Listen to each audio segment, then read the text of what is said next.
Les gens en font peut-être un peu trop avec 28 ans plus tard. Ouais, parce que dire que c'est le film de l'année, vous êtes un peu dans l'abus, hein. On va quand même souligner les points positifs du film. Par contre, il y a des spoils. Premier point positif, les acteurs. Aaron Taylor-Johnson. J'ai trouvé sombre, j'ai trouvé son écriture plutôt sympa, même si c'est pas un bon gars dans le film, je trouvais que ça apportait quelque chose à l'évolution du petit garçon. Moi, mon gros point positif, justement, c'est Spike. Spike, je trouve qu'il joue bien, je trouve qu'il est crédible. Je trouve aussi que c'est le personnage qui sait retransmettre le plus d'émotions, même si, attention, Judy Comer est très forte. Pour un enfant, il retransmet un peu toutes les émotions qu'on aurait eu même nous, adultes, dans un monde comme ça. C'est peut-être même le personnage le plus humain de l'univers. Les premières scènes avec les infectés, j'ai trouvé ça plutôt gore, angoissant. Les effets de caméra à l'iPhone, j'ai trouvé ça sympa. C'est là où je le rejoins un peu moins, mais justement, la première partie, les infectés, j'ai pas trouvé si impactant que ça. J'ai trouvé que l'ambiance sectaire du village était très bizarre. Ils ont pas évolué avec le temps, même si 28 ans sont passés. Normal, ils sont un petit peu isolés tous. Mais en même temps, ils essayent quand même de vivre normalement. Les infectés, je les ai trouvés très bien faits. Il y avait vraiment de la rage. Je trouve que c'était vraiment cru, crade à l'écran. Puis en plus, ils sont nus, ça fait vraiment peur. Tu te dis, t'as des mecs nus qui veulent te bouffer, qui te courent après et tout.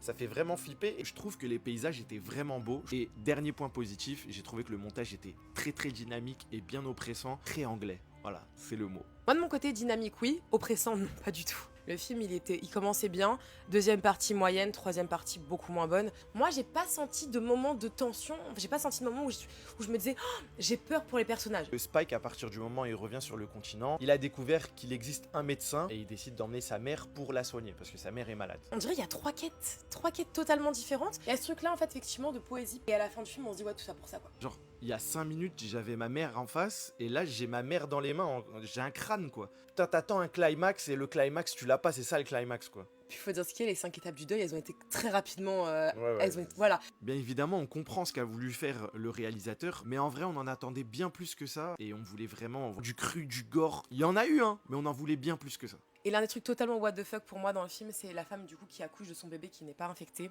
Le principe est hyper intéressant. Parce que quand tu mets un élément clé aussi important dans un film, je veux qu'il soit traité. À part une phrase de Ralph Fiennes qui dit « la magie du placenta », Et sincèrement, il y avait trop de gags dans le film. Je sais que dans le cinéma anglais, la nudité, c'est quelque chose d'extrêmement important, etc. Mais là, c'est abusé. Et dernier point, c'est un petit souci parce qu'en fait, vous allez pas comprendre la toute dernière scène si vous n'allez pas faire des recherches sur Internet. Quand tu vois ces gars en survêt, avec une couronne sur la tête, des bagues et tout, tu te dis mais c'est quoi ça? Ça dénote vraiment le film. Sachez qu'il y a vraiment un message derrière ça, mais il faut que tu ailles sur Internet pour comprendre. le parti pris de l'enfant qui passe de « j'ai extrêmement peur, j'ai même pas envie de tuer d'infectés » à « je vais partir tout seul sur le continent avec mes 3 flèches ».